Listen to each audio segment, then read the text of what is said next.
Doctor Khubchand Baghel स्वास्थ्य सहायता योजना आयुष्मान प्रधानमंत्री जन आरोग्य योजना के तहत आयुष्मान पखवाड़ा का आयोजन किया गया, जिसके तहत अंबिकापुर नगर निगम क्षेत्र में साइकिल रैली निकालकर लोगों को आयुष्मान कार्ड बनवाने हेतु प्रेरित किया गया। इस पखवाड़े की शुरुआत अंबिकापुर में प्रदेश के स्वास्थ्य मंत्री टी.एस. सिंहदेव एवं सरगुजा रेड क्रॉस सोसाइटी के चेयरपर्सन आदित्येश्वर शरण सिंहदेव ने युवाओं, स्कूली छात्राओं एवं स्वास्थ्य अमले के साथ साइकिल चलाकर लोगों को जागरूक किया। इस दौरान लोगों को आधार कार्ड एवं राशन कार्ड बनवाकर शीघ्र आयुष्मान कार्ड बनवाने की अपील की गई ताकि बीपीएल परिवारों को 5 लाख तक एवं एपीएल परिवारों को 50,000 तक का स्वास्थ्य लाभ मिल सके।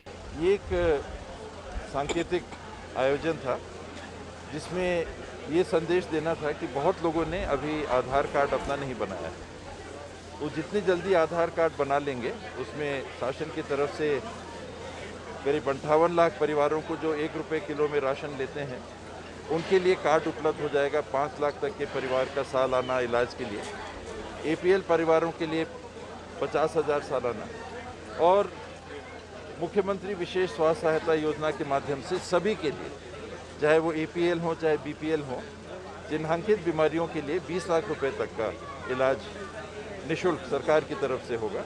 ये कार्ड बनाना जरूरी है और आने वाले समय में यही हो सकता है कि आपकी पर्सनल हेल्थ आईडी बने। उस आईडी के आधार पे आपका जो हेल्थ डाटा है, आपकी जो जानकारी है, पुरानी बीमारियों से लेके टीकाकरण से लेके अन्य जो आपने उपचार कराए हैं, ये भी उपलब्ध एक बटन के दबाने पे उपलब्ध रहें और किसी भी डॉक्टर के पास जाएं तो वो स्टोर रहेगा डाटा आपका, वो डाटा उपलब्ध हो जाएगा। तो कई चीज़ें इसमें हैं। एक जागरूकता बन सके इस इवेंट के माध्यम से, ये प्रयास है।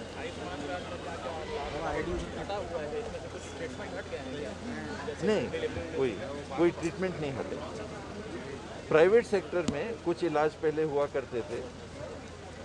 आज स्वास्थ्य का इलाज कैसे हो रहा है? 2 भाग में होता है, एक सरकारी अस्पतालों में सरकारी व्यवस्था से और एक निजी व्यवस्था से। निजी व्यवस्था से जो इलाज हो रहा था पहले, उसमें डेंटल का, ऑप्थेल्मोलॉजी का, आँख का, डिलीवरी इत्यादि का, ये सारी व्यवस्था प्राइवेट को भी दी जा रही थी और सरकारी में भी दी जा रही थी। इसमें हो ये रहा था कि कम से कम 300 करोड़ रुपए सालाना प्राइवेट सेक्टर को चले जा रहे थे, जो व्यवस्था सरकार के पास भी थी। इसमें मंशा ये है, सरकार की भी मंशा ये है कि जो इलाज सरकार कर सकती है उसमें पहले से खर्चा हो रहा है।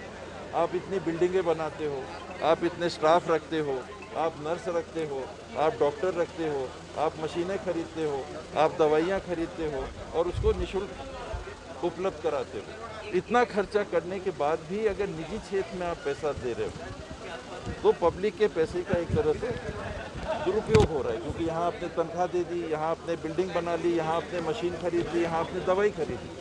वो खर्चा करने के बाद और आप खर्चा कर रहे हो कि प्राइवेट में भी दे। इसलिए कुछ बीमारियों को, कुछ इलाज को जो सामान्य रूप से हो सकता है, डिलीवरी, सब हेल्थ सेंटर में डिलीवरी की व्यवस्था, नॉर्मल डिलीवरी की व्यवस्था सब हेल्थ सेंटर में है। तो उसके लिए 20,000 रुपया, 25,000 रुपया प्राइवेट अस्पताल में जाके खर्चा करने की जरूरत क्यों पड़नी चाहिए? सरकार ने भी अगर दे दिया तो पब्लिक का ही तो पैसा है, सरकार के पास किसी दूसरे का पैसा तो होता नहीं। तो पब्लिक के पैसे को, जो व्यवस्था के लिए आपने एएनएम रखे, आपने स्टाफ नर्स रखे, आपने और स्टाफ रखा, आपने बिल्डिंगें बनाई, वो खर्चा करने के बाद फिर और आप खर्चा करें। इसलिए जो सोच है यूनिवर्सल हेल्थ केयर, और क्या है, व्यवस्था है उसको सुधार करना होगा। अगर आपने इतना खर्चा किया तो एक कमी है, एक कमी को दूर करने के बजाय आप एक और कमी पाल रहे हैं। व्यवस्था की कमी आपने कहा, उतना खर्चा करने के बाद तो हल क्या है? या सरकारी सारे अस्पताल बंद कर दीजिए,